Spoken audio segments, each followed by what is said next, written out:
Welcome to Elevate, the masterclass where we dissect the elements of exceptional achievement and lifestyle design with a focus on personal growth and real estate investing. Now, here's your host, Tyler Chesser. Elevate Nation, welcome back. This is Tyler Chesser. I'm so thankful to have you here, and I'm blessed and grateful to be sitting with Dr. Mark Brackett today. You're going to love this conversation. I'm telling you, it's going to open your horizons. It's going to expand your mind. It's going to expand your emotional intelligence in a massive way. So very, very thankful for this opportunity to speak with the great Dr. Mark Brackett, and can't wait to introduce you to him and really dive into this conversation, because emotional intelligence is maybe one of the most valuable skills that we can develop in our life, not only to live a life of fulfillment, which is the most obvious, but it's also a way for us to step into a more transformational way to influence other people, right? To lead other people, to build our dreams, right? To build our team, to build our companies, to develop our real estate portfolio, you name it. I mean, across the board, understanding how to not only master our own emotions, but also be aware, be conscious of them, as well as have a map for what emotions other people are dealing with as well. And how can we, be intelligent about that, be emotionally intelligent. So I'm really, really excited about this conversation. I hope that you are ready to dive into an amazing mind expanding discussion. And I want to ask you the question, are you ready to take it to another level? Because I have no doubt today is that day. I want to welcome you back to the show where we sit down for mind expanding conversations with influential authorities in real estate, as well as top experts in other industries and disciplines. This is for leaders, entrepreneurs, real estate investors who have a burning desire for the extraordinary. It is our mission to identify and apply how the best of the best raise the bar personally and professionally to achieve greatness in real estate and beyond. We will distill the mindset, the habits, the routines, systems, tools, strategies, the emotional intelligence, and so much more from an individual like Mark Brackett, who is elevating to a life without limits, so that you can do the same or even more for yourself and for the people that you care about, whether it's your team, your family, your friends, you name it. You have the opportunity of really anything. There is no limits to your future if you're willing to be open-minded, if you're willing to, take action, and you're willing to course correct along the way. Because guess what? There will be mistakes. There will be things that you run into that seem like setbacks, but perhaps they're set up for a comeback.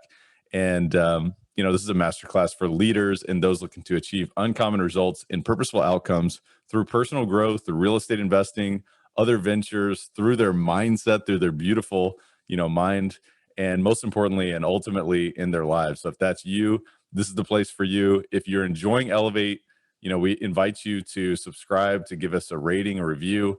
It helps us, but also is a way for you to give us a gift back of what feedback would you like us to know? Because we read every single review. We're super grateful for every single one.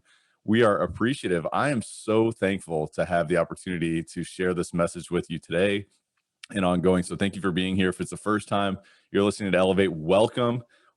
Just take this as a big virtual hug from me to you. I just want to, build a relationship with you. I want to get to know you. I want you to understand sort of what I'm all about, and I want to know what you're all about too. So go and join us, Elevate Podcast Community on Facebook, and let's engage there. And that's a great opportunity for you to become a part of the tribe, learn more, about these conversations, expand upon these conversations, and really dive in deeper and, build relationships, expand your network in a world of like-minded people. So I think that's a beautiful thing. So check that out, Elevate Podcast Community on Facebook. Of course, elevatepod.com is where you can go and find all the resources, all the show notes, everything you can imagine for Elevate. It's all on elevatepod.com. And I'm also going to invite you to go check out Elevate High Performance Coaching Academy, because Coach Trevor McGregor and myself are super passionate about taking high performers to the next level. And that's what Elevate High Performance Coaching Academy is all about. It is an 8-week process where we literally compress decades into days in terms of your performance, in terms of your outcomes, whether it's for your business or for your life. And at the end of the day, this is a program that Trevor and I have been creating for the past several years.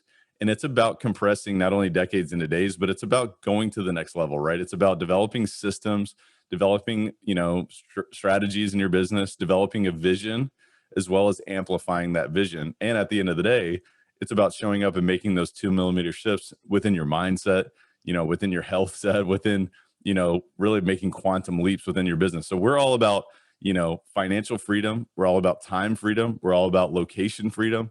We're all about freedom to impact other people. We're about freedom of choosing relationships. So if you are all about that as well, then I invite you to go check out elevatecoachingacademy.com.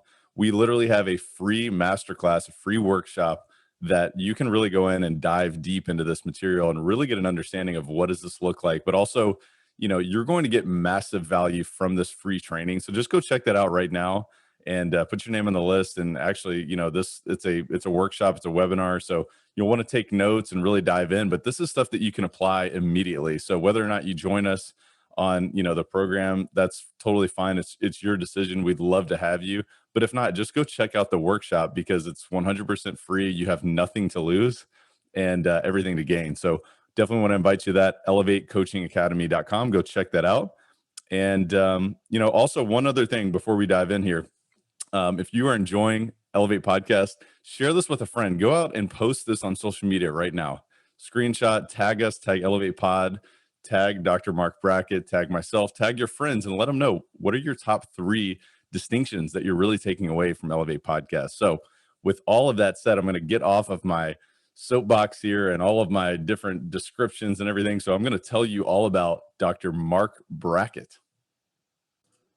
Dr. Mark Brackett is the founder and director of the Yale Center for Emotional Intelligence and a professor in the Child Study Center of Yale University. He is the lead developer of Ruler, an evidence-based approach to social and emotional learning that has been adopted by nearly 2,000 pre-K throughout the high schools, across the United States and other countries. He has also serves as the board of directors for collaborative and academic, social, and emotional learning. And as a researcher for over 20 years, Brackett has focused on the role of emotions and emotional intelligence in learning, decision-making, creativity, relationships, health, and performance. He has published 125 scholarly articles and received numerous awards for accolades in his work in this area. He also consults regularly with corporations such as Facebook, Microsoft, Google on integrating the principles of emotional intelligence into employee training and product design. Most recently, he co-founded the OG Life Lab, a corporate learning firm that develops innovative digital learning systems on emotional intelligence. His mission is to educate the world about the value of emotions and the skills associated with using them wisely. I want everyone to become an emotion scientist, he says. We need to be curious explorers of our own and our others' emotions so they can help us achieve our goals and improve our lives. So that's what it's all about. And I know you're going to enjoy this conversation. So I invite you to enjoy this amazing conversation with Dr. Mark Brackett. Mark, welcome to the show, sir. How are you? I'm well. Thank you very much.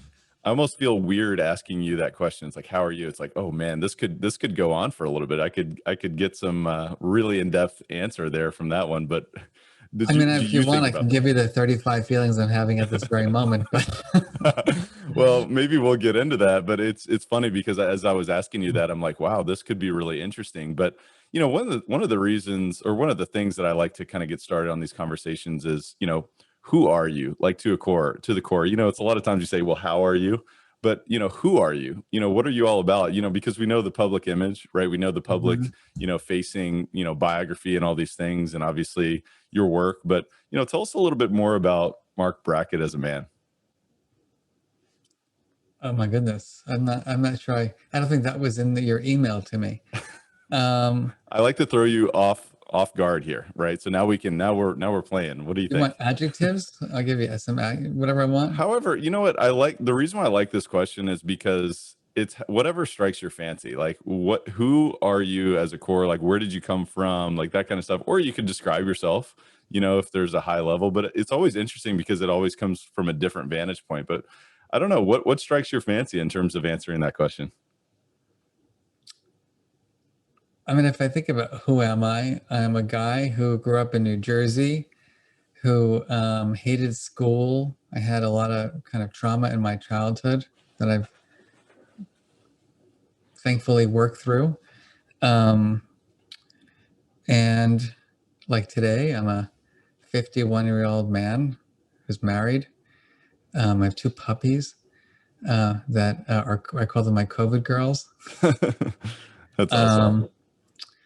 And, you know, I see myself, as I'm a psychologist. So my obsession is with feelings and, why we feel the way we do, how are we actually feeling, and how do we deal with our feelings?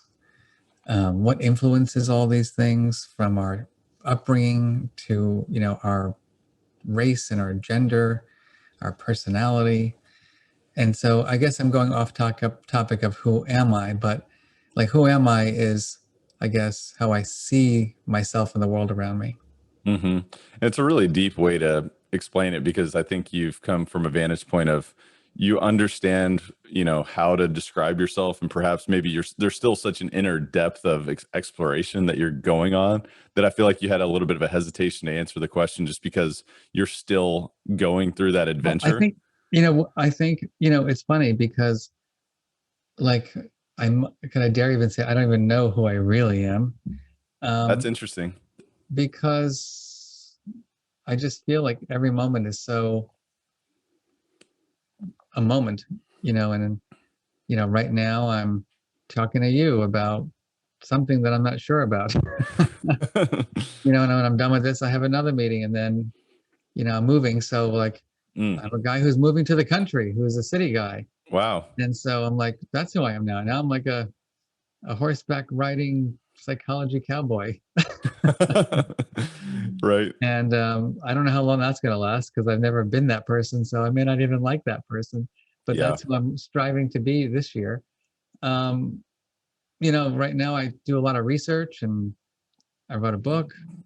Um, and I think of myself as someone who can I feel very, you know, like, I don't know, I feel very fortunate. I can be a filmmaker. I'm actually co-producing a movie right now Oh, that's awesome. um, on the pandemic. And so my partner is a filmmaker and has spent the last 4 months on the road and filming hundreds of people and taking photos of over 2,000 people to document like what 2020 was like for America, you know, poor, rich, black, white, gay, straight, tall, short, working, not working, and trying to unpack like what does it mean to live in America right now. And I'm passionate about that project too. So I'm like a self that's made of a lot of parts. And I think we all are, right? It's just a matter of how connected are you to that? How conscious are you of the multi-dimensional aspects of yourself, and that's always evolving, right? It's interesting. Like I look back on 2020 personally, and I definitely have transformed as a human being, and the way that I would describe myself today is so different than I would, 12 months ago. And I would imagine is the same for you, right, Mark? Completely. I mean, I never expected, like none of us expected to be, you know, in quarantine, Right. at home. Um, I feel blessed that I have a job that I'm, safe, um, and that I can work from home. Many people can't. And so, but with that comes other challenges, right? It's like you got to Right. live with yourself. Right. You got to look at your family a lot more often than you're used to. Right.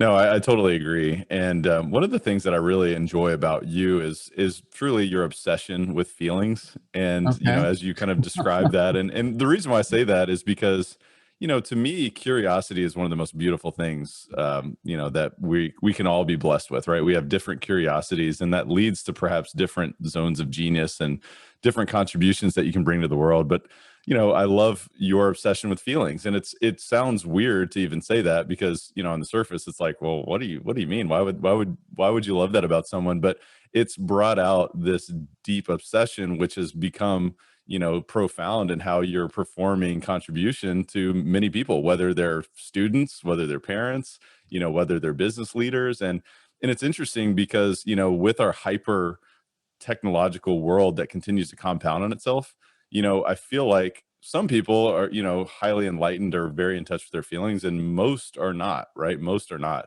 And like when I go through a negotiation for, a new real estate project, 95% of the time it's like, guys, can we just like take a deep breath here? You understand, like, why you're feeling a certain way. But Could you tell me a little bit more about your obsession with feelings and maybe where that arises from, and kind of take us down that path? Sure. Um, well, I'm obsessed with people using their feelings wisely. So I want to make sure we set it straight. There we go. And I mean, with that is that you have to feel your feelings and experience them, of course.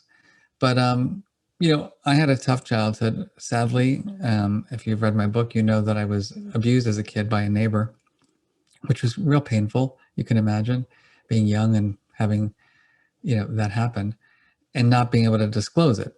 And so you have all these feelings that are trapped inside of you. And like, what do you do with them? So you eat them, you scream them, you hide them, you yell, the list goes on in terms of what I might call unhelpful ways of coping.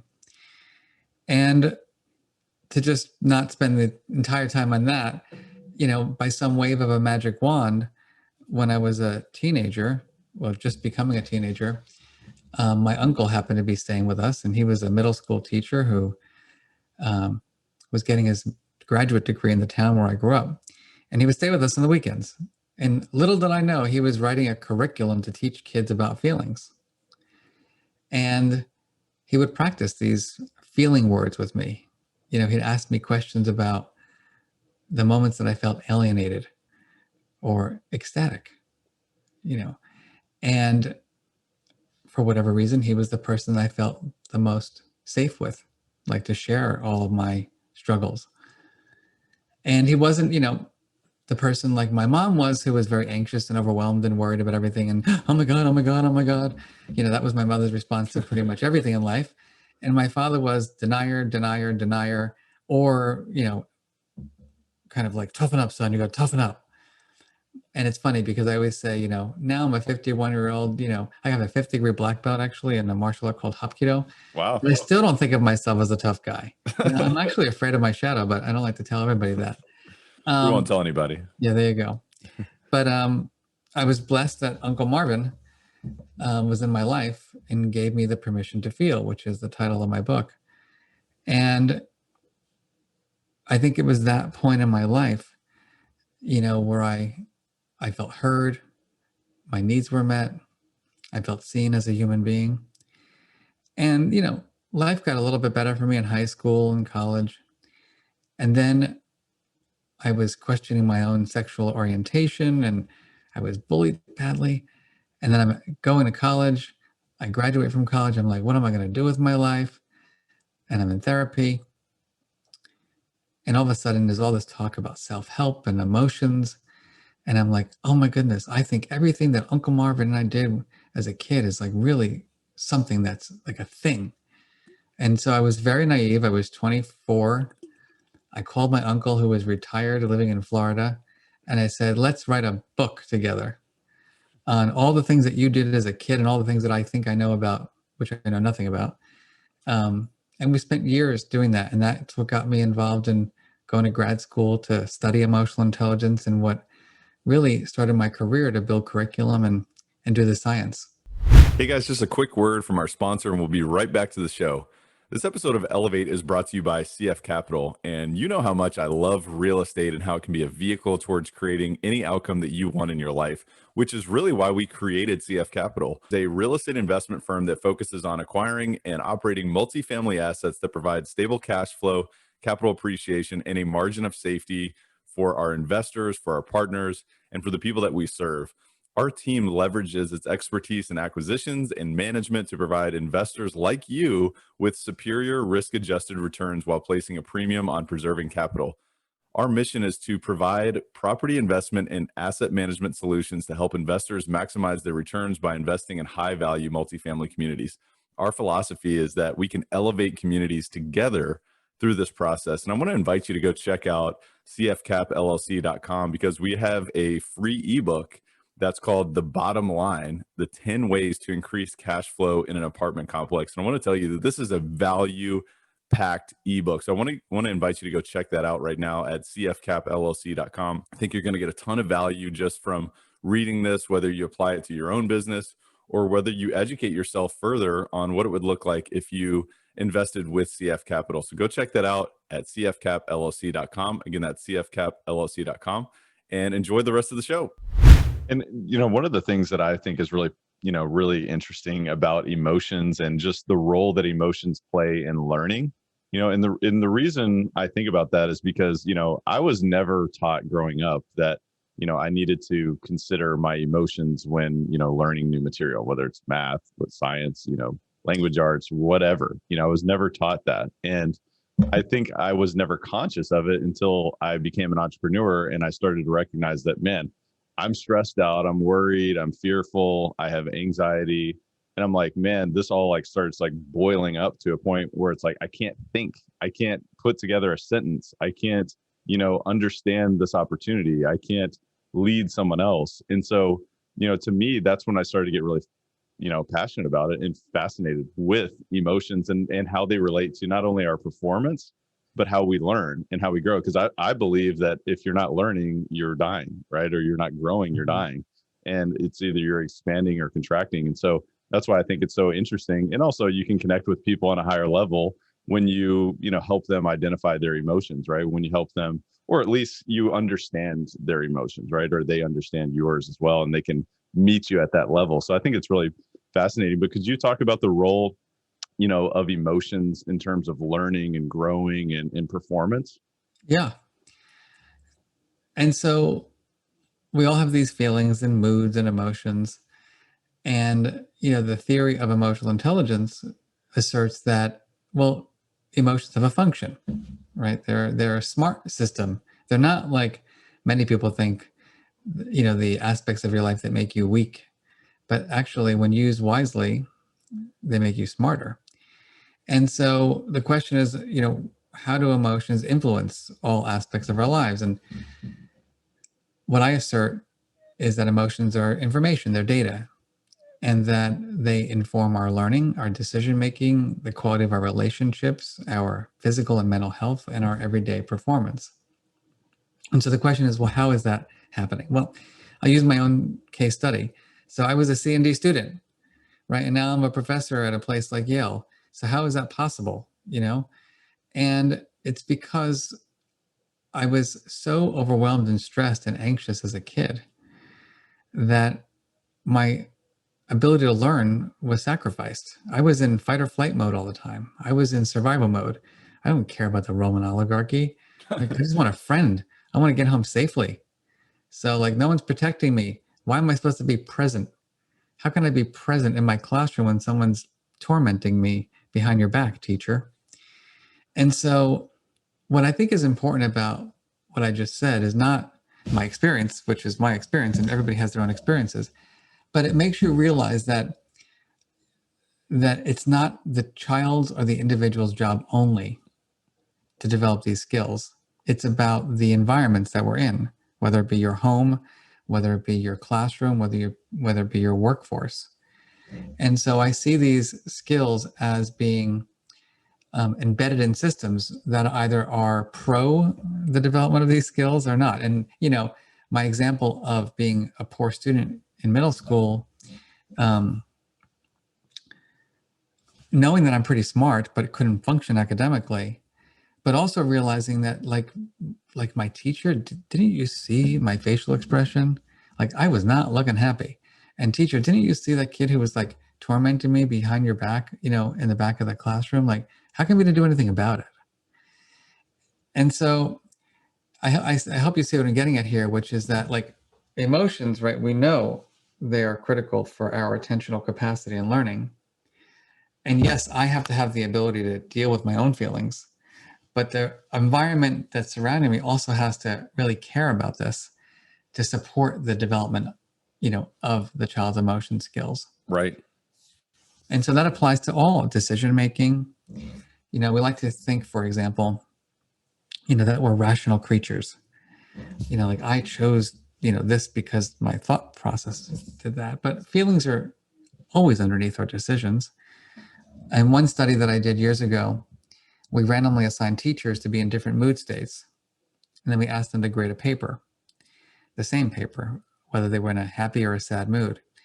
And then we found there were full grade differences in the evaluation, but that when we asked them, do you believe that how you felt had any influence?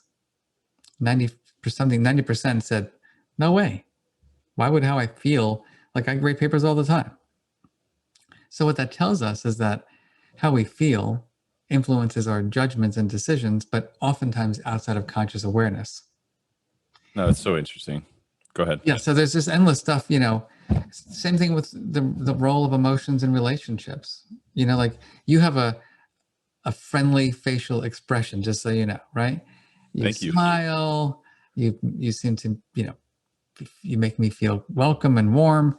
Well, I don't think it would make me feel warm, but you have a warm, you have a warm feeling, that you create for the space. But I'm sure you've been with people who, like, when their facial expressions, their body language, their vocal tone are like, yikes, like, I don't want to be around that.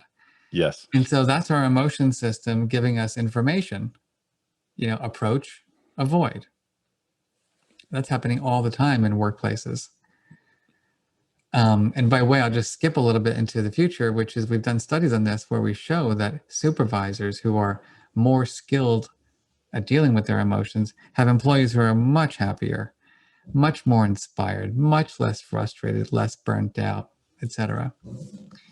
And so, we can go on and on about the science of how emotions are inextricably linked to things like mental health, and performance. I mean, one of the things that surprised me as a professor here at Yale is that, every student has, high SAT scores.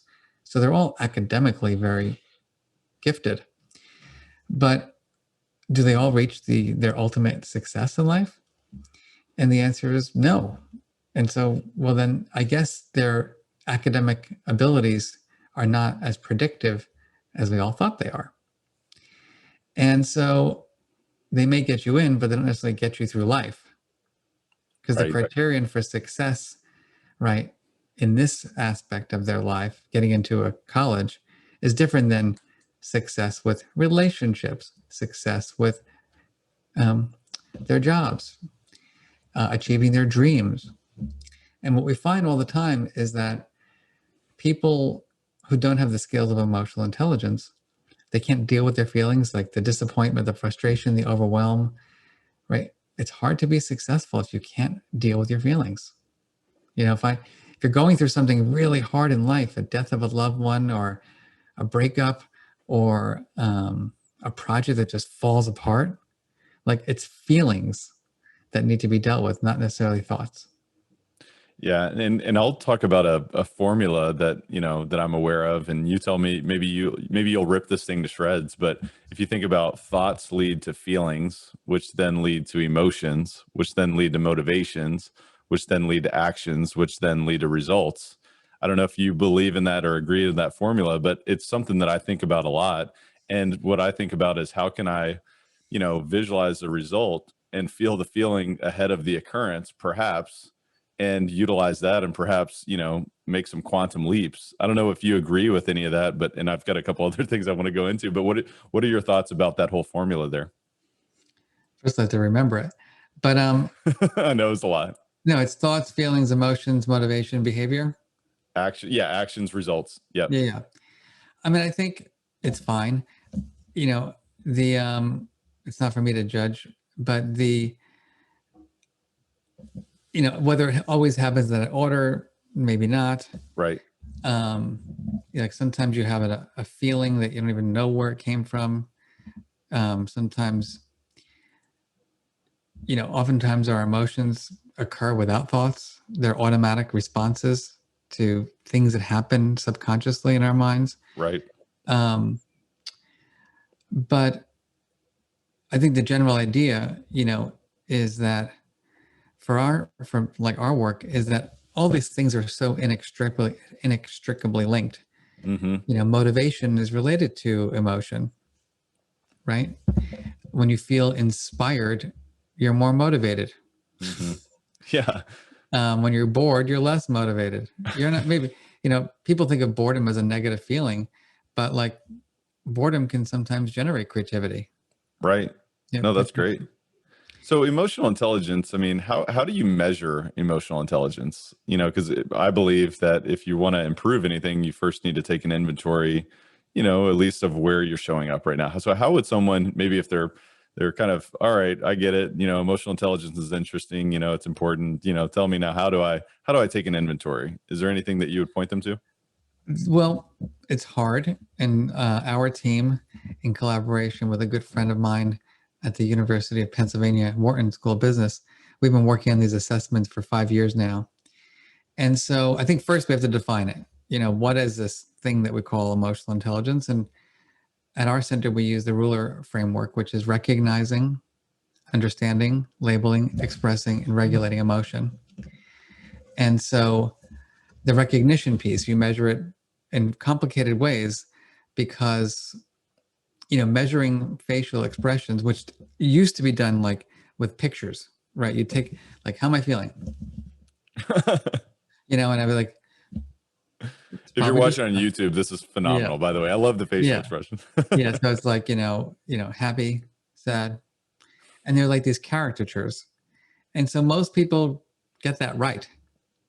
But that's not the way we express emotions. Like, you ever been in a meeting and someone's like not agreeing with you, but they're trying to hide it, but it like leaks. But you can feel it. Yeah. You can feel it. Yeah. It's like that subtle, like kind of, you can see me right now. It's just kind of like, yeah.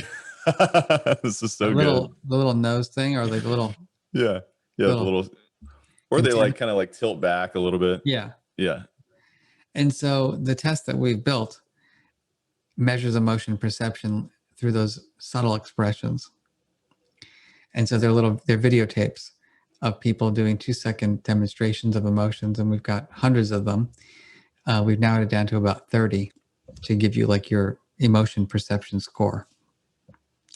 And then, for example, for the understanding and labeling of emotions components, it's looking at things like the reasons for your feelings. Like anger is about injustice and fear is about danger. Then we have a task where we have cards and all emotion words, and we ask you to put them in piles of related categories to see, like, do you think of everything kind of like is negative, positive? Or do you kind of get more granular? Do you see the difference between like peeved and irritated and livid and enraged, or uncomfortable, jittery and overwhelmed and panicked? They're positive ones too, like excited and ecstatic versus calm and content and peaceful and tranquil. So we're looking at the way they see emotions. Right. And we're working on the regulation task, which is situations. So let's say right now you said something like, Mark, you're a blank, or go blank yourself. Thank you.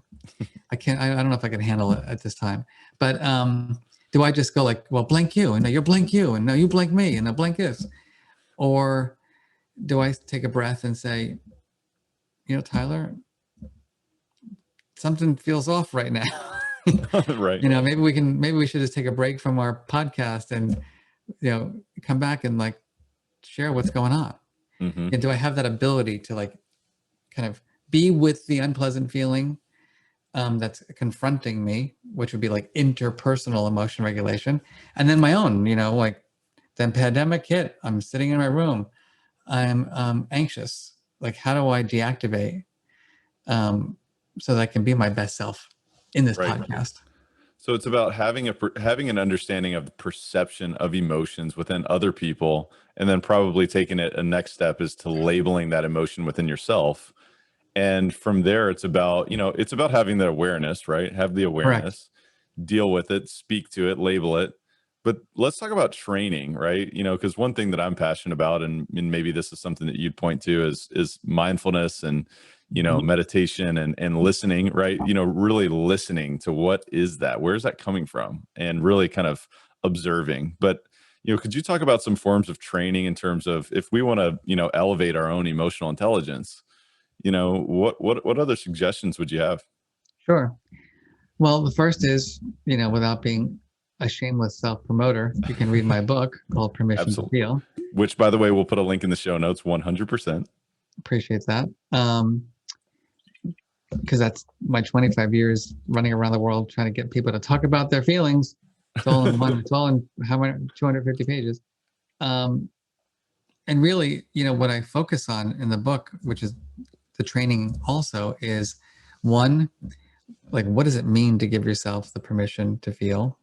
Two, how do we strive to be emotion scientists about ourselves and other people, as opposed to the emotion judges that many of us are or grew up with? And then how do you develop those skills of RULER and apply them in schools, homes, and workplaces? A big part of my career has been spent developing an approach to social and emotional learning, which is what the school work is called Ruler. We're now in almost 3,000 schools around the United States. And, it's an entire approach from preschool to high school with teachers and leaders and families, all with content. Like we have tools, like one of our big tools is called the mood meter, which you've seen in my book. And it's just 4 colored quadrants with emotion words. And, you can get a tattoo of the mood meter if you want. I like that. I don't see a mood meter poster in your room yet, but It's coming. Don't worry. All right. It's coming. And so you can do mood meter placemats to have conversations at dinner with your wife. There you go. And so it's about infusing, these skills and principles into teaching and learning. And then I was fortunate to found a company a couple of years ago called OJI Life Lab.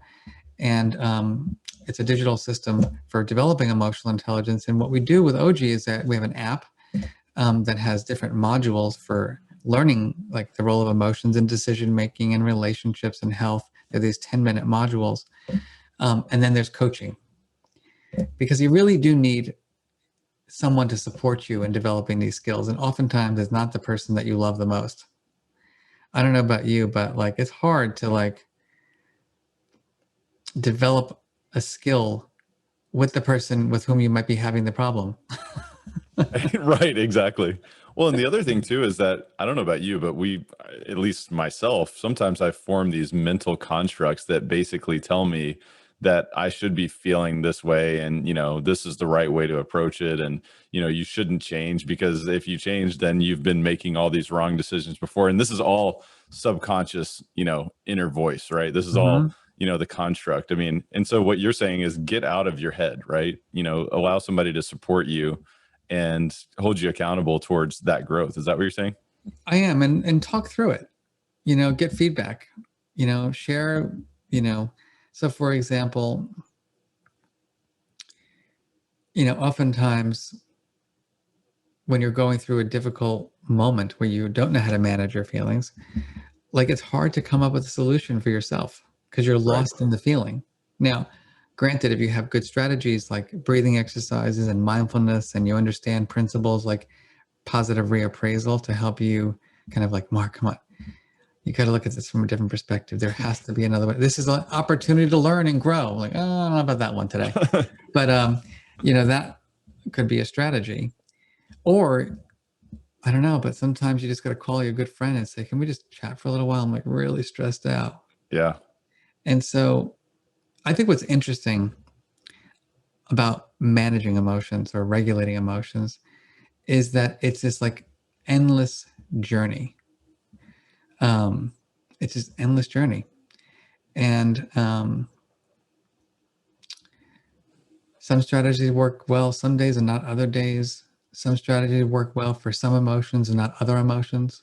So for example, when I'm really pissed, I kind of like, Mark, come on, you got bigger fish to fry in your life. Like, let it go. Okay. But when I am like overwhelmed, or when I'm feeling like deep despair about something, it's not that easy for me to think about stuff. I call friends and I'm like, can you just distract me for a little while? Do you ever think it's weird to have those calls with friends and be like, hey, I'm the guy who wrote Permission to Feel. And I'm like, I need to get out of my head on my feelings right now. Do you ever feel weird about that? I'm just curious. Well, it's funny. I'm running a virtual book club right now, and there's like a couple thousand people in it. And I've done a couple of them before. And people was like, well, how are you feeling? I'm like, I am completely emotionally bankrupt right now. Wow. And I was like, but wait a minute, you're supposed to be our teacher. And I'm like, I can still be your teacher. It's okay.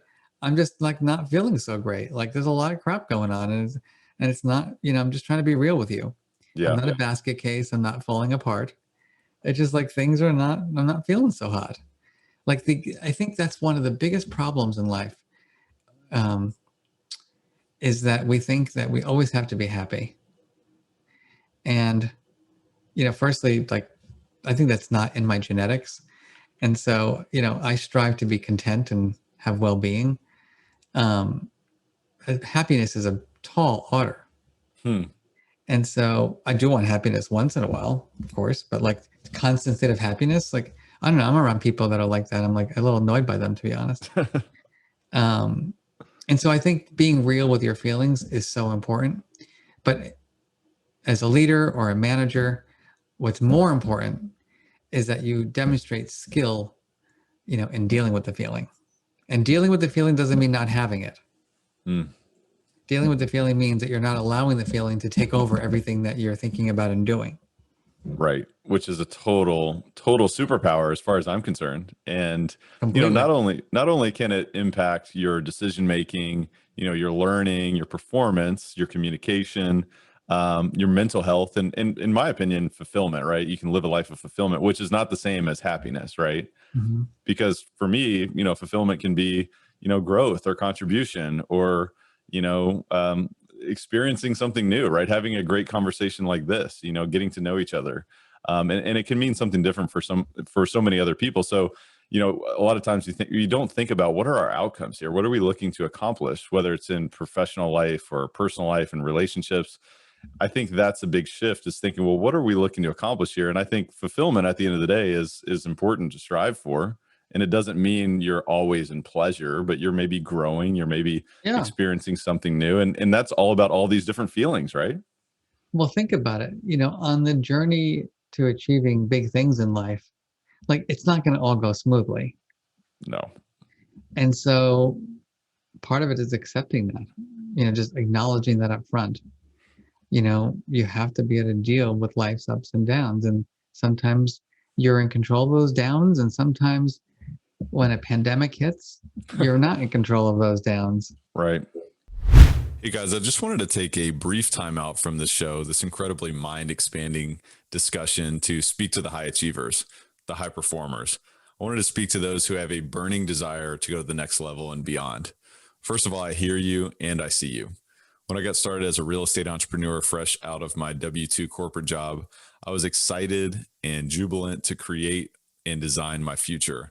At the same time, my business and life was filled with confusion, filled with fear, doubt, uncertainty, and to be honest with you, sometimes even sleepless nights and hopelessness, even while experiencing what many would have considered substantial success.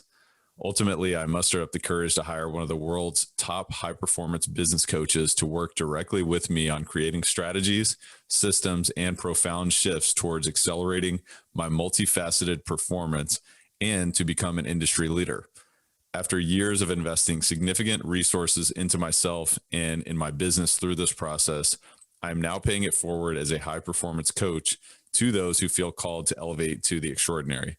Wherever you are right now, you know deep down that you have it within you to be great. If you're someone who's seriously looking to elevate your business, your real estate portfolio, your cash flow, your deal flow, your network, your net worth, your lifestyle, and ultimately your life right now and ongoing for the rest of your life, I have a message for you. Because if that's you, then I invite you to visit coachwithtyler.com. I have limited coaching spots available to guide people like you who want to substantially close the gap from where you are to where you want to be. These are first come, first serve, and demand high touch one-to-one focus from me directly to you. And this is not for everyone. This is only for those who are decisive, committed, and willing to do whatever it takes. It's only for those willing to play full out and invest time, energy, and resources into themselves to achieve greatness in real estate investing and beyond, which is what we're all about on this podcast. This is for those defiantly inspired for transforming as an empowered, limitless, and unstoppable human being in full control of their and their business's future. If that is you, I invite you to visit coachwithtyler.com.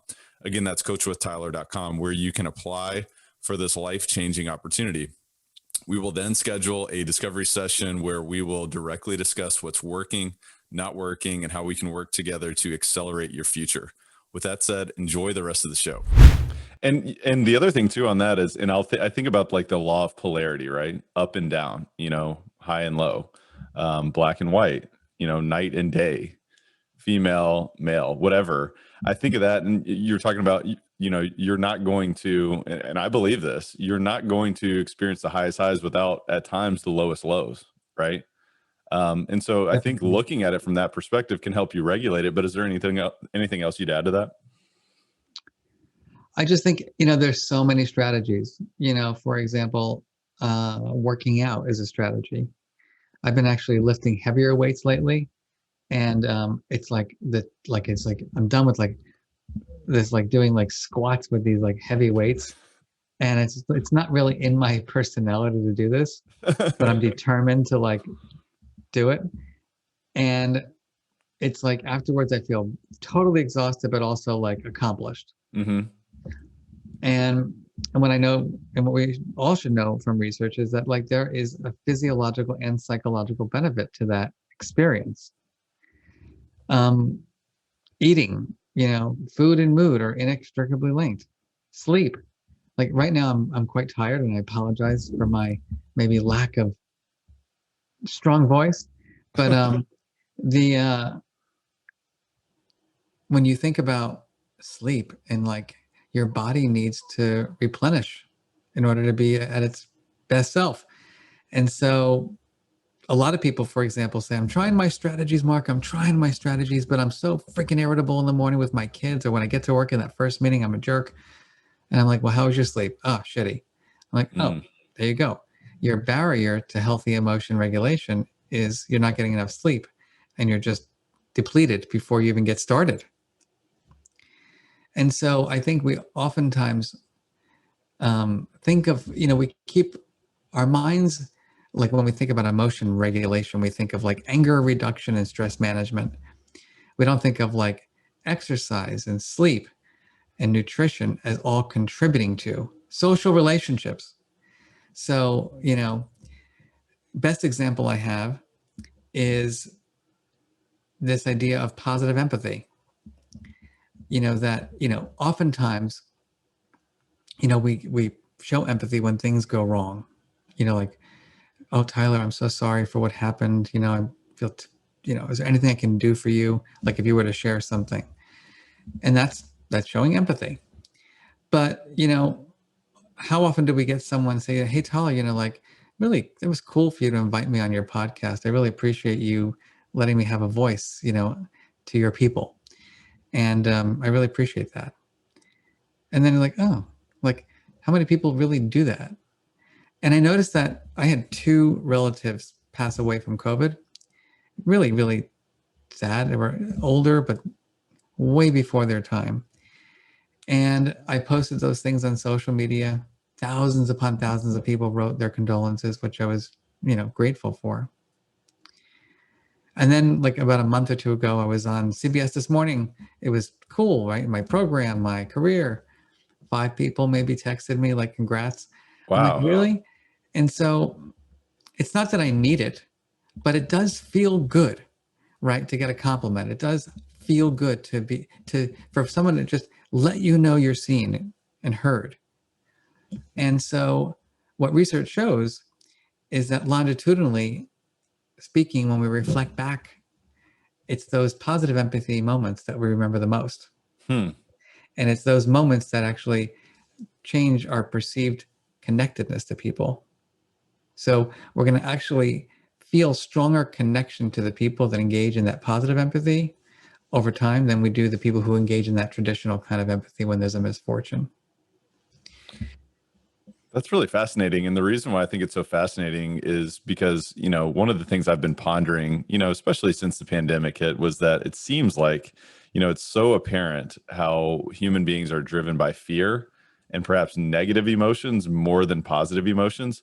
They're driven more perhaps away from something negative than pulled towards something positive. And of course, there can be both. But could you speak to that at all? I mean, do you think that has anything to do with the empathy that you were shown in both of those different scenarios? Well, I think that you're asking about the fear piece. Yeah, and just the drive and just the reason why you had more people reaching out to share condolences rather than the congratulations piece, right? In that Yeah, I think scenario. it has to do with our what we'll call schemas around positive and negative emotions, which is that negative or unpleasant emotions, right? There's a signal that something has gone wrong and you need help or support. Mm. Whereas, if you would ask me how I'm feeling right now, ask me, Tyler. How are you feeling, Mark? Fabulous, right? Um, You're like, cool. You don't really want to inquire much. Ask mhm. me again, how am I feeling? How are you feeling, Mark? Hey, Tyler, you don't even want to know. Oh You my say goodness. How can I help? fear, fear, overwhelmed, frustrated, anxious, depressed. Right. Yeah, and then you're like, oh no, like why I'm did I like, ask the question? I'm like, all right, man. Well, have a great rest of your day. Yeah. But, in general, if you're a parent, you're going to solve your kids' unpleasant feelings. Right. You're not going to embellish necessarily the pleasant ones. And if you do, you tend to do it like in an authentic way. Unfortunately, we're like, great job. Mm-hmm. I'm so proud of you, as opposed to being specific, in terms of, I really appreciated the way you phrased that question. It was actually really cool to get me to think differently. Mm-hmm. Mm-hmm. Um, and so, point is, we don't want to be, engaging in toxic positivity, but we do want to spend a little bit more time embellishing the good things in life. I think it's just great to have a practice of awareness, right? It seems like a huge part of this, process of growth is having the awareness of how are you feeling, right? Permission to feel. But, one of the things that I'd love to dive in with you a little bit further is integrating this in training. And Mm-hmm. also next to that, I'd love to know, your experience of working with some of these, large tech organizations, and how Sure. that's kind of worked as well. Yeah. Um, and so the way I think about it is that the training starts with the self, and then, the group, and then the context, and then the larger workplace. Um, and so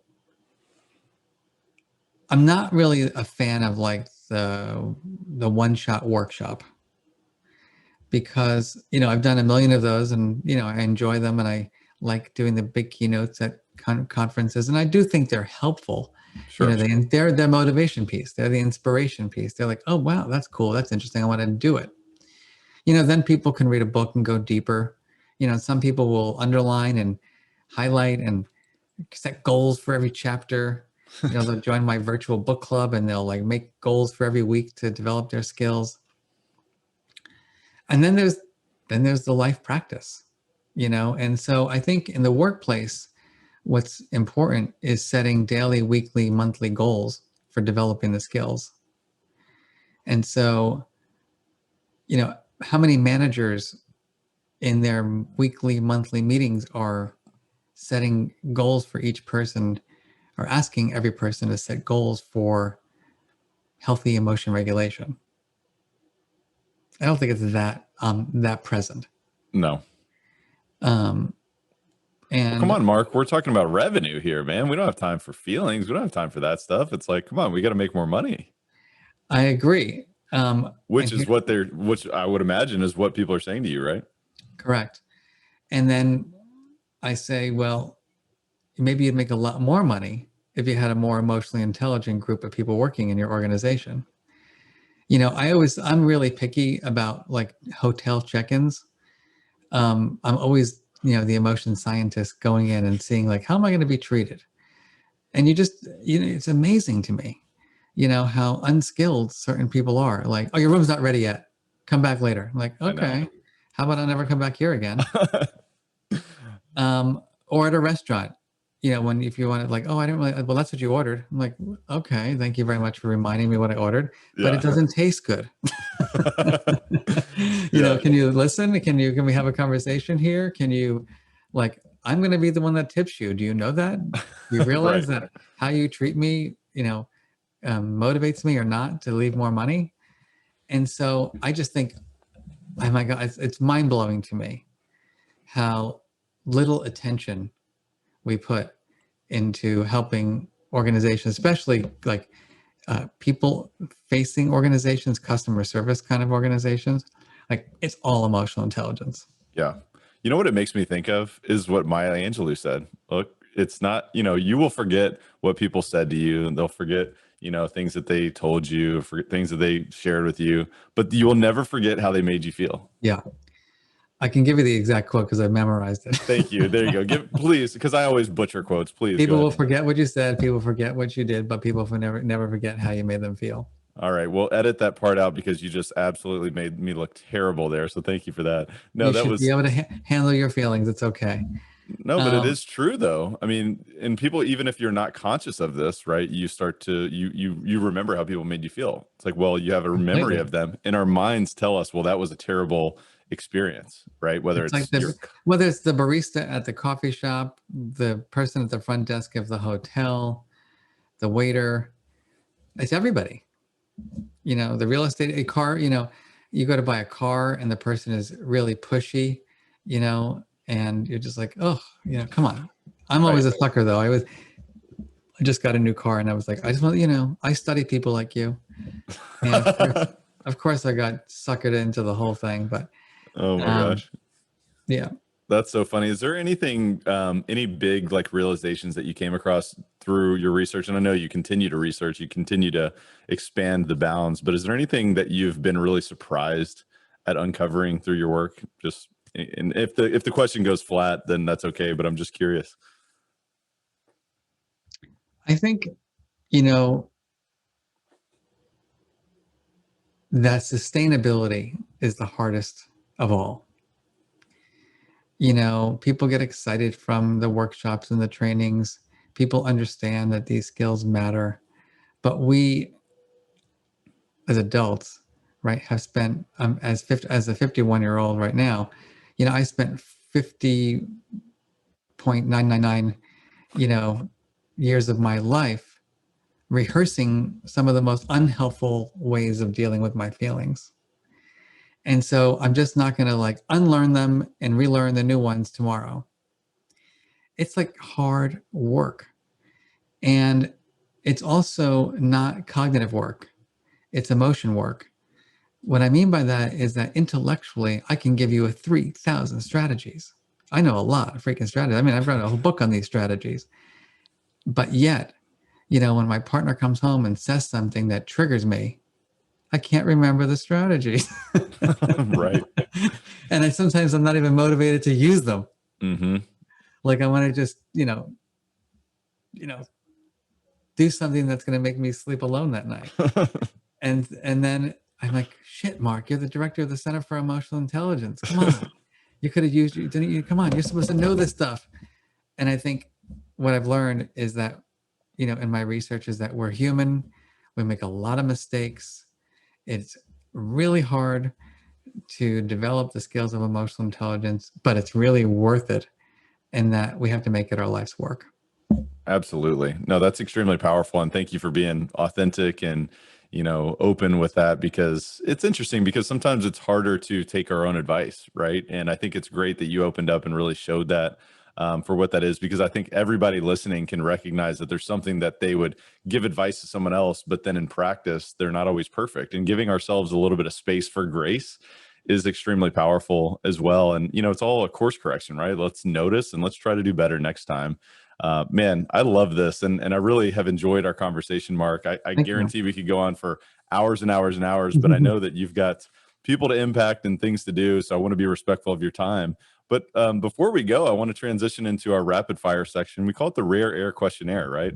This has been a rare discussion in many ways. A lot of people don't want to talk about their feelings. They want to talk about, hey, what's the next, what's the next deal we're going to do? Or what's the next, It's like my brothers. They just want to talk about the stock market all day long. Oh my gosh. Did you buy that? Did you sell that? Oh my God, did you see that stock?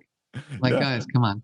It's like, hello, let's talk about how we feel here, because at the end of what's interesting about that? At the end of the day, they want to talk about that, but at the end, like under all that, it's a feeling that they're getting based on things they bought in the stock market or real estate deal or whatever. Do you think that's interesting? This was not planned, by the way, but.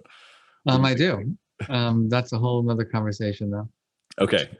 Well, that'll be part 2, Mark. So we'll go to that one. So I look forward to it. talk to me as a prolific author yourself. If you had to point to two or three of the most impactful books that you've read over the past couple of years or so, and it doesn't have to be related to emotional intelligence or anything like that, but is there anything that you'd point to? Yeah. I think the work on anti-racism is very important. So Ibram Kendi's book on how to be an anti-racist has been very important to me.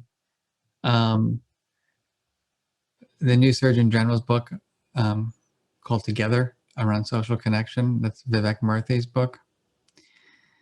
Those are the two that really just stand out right now as the ones that I've focused on. And a good friend, Lisa Feldman Barrett, wrote a book called 7.5 Lessons About the Brain that I really appreciate too.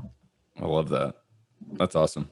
We'll put links in the show notes to those. I'll check all three of those out myself. And I love your empathy, right? Your compassion and your passion for being empathetic and continuing to grow that. So I think that's really admirable. If you were to point to two or three of the biggest way that you elevate your life on a daily basis, outside of what we've already talked about today, is there anything that comes to mind? What do you mean by elevate my life? Show up in a better capacity to maybe, own your feelings in a better, in a more conscious way, or, just continue to grow, right? Or grow your capacity or grow your relationships or what have you. I would say that, it sounds cliche because everybody talks about it, but I really focus on gratitude.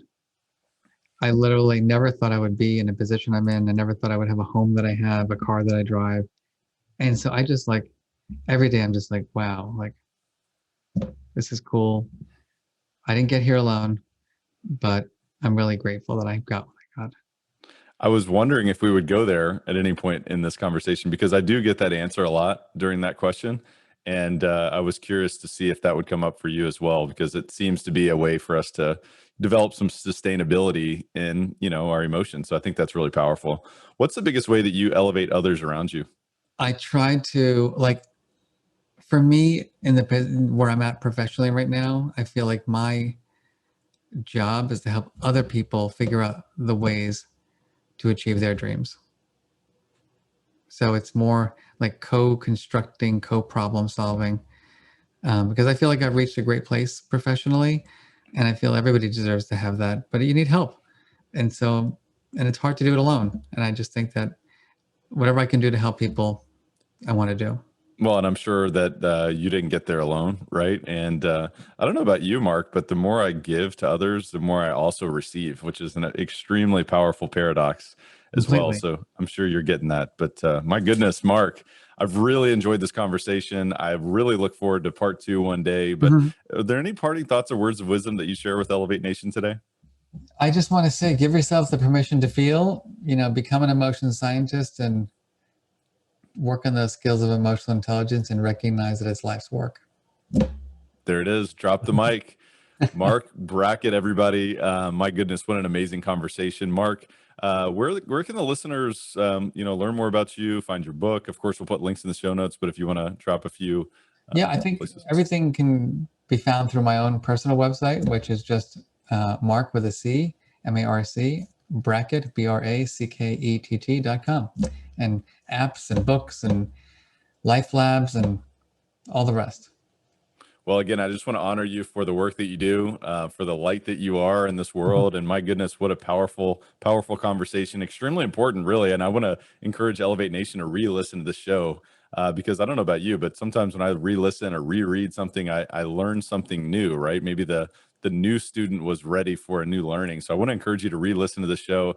Repetition is the mother of all skills. So I want to encourage you to do that, but also pay it forward, right? Share this with a friend, share this with your network who would really, really benefit from gaining a deeper understanding of their emotions and how they're showing up, and that they can really lead other people in a better capacity. So I want to encourage you to share this with someone else. But at the end of the day, the most important part is to, gain that sustainability by taking action.